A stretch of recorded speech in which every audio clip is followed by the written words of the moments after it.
jossa vois leijaa lennättää. Ei leijani enää alastuu, jää vain leijoja syövä puu. Kohu on sähköstä veistetty, tiedon liemessä keitetty. Ei millekään enää tulostuu, on silläkin leijoja syövä puu.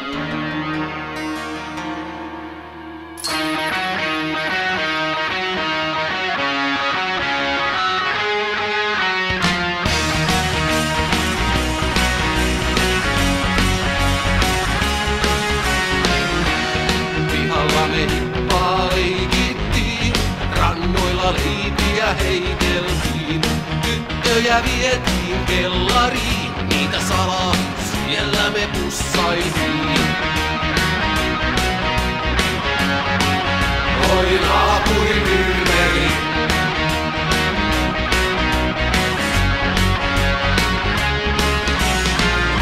siis missä ois tuulen virettää, jossa vois kiekkoa liidättää, kun frisbeeni vauhtiin sinkoutuu, väistyy leijoja syövä puu. Kohu on sähköstä veistetty, tiedon liemessä keitetty, taas Villekin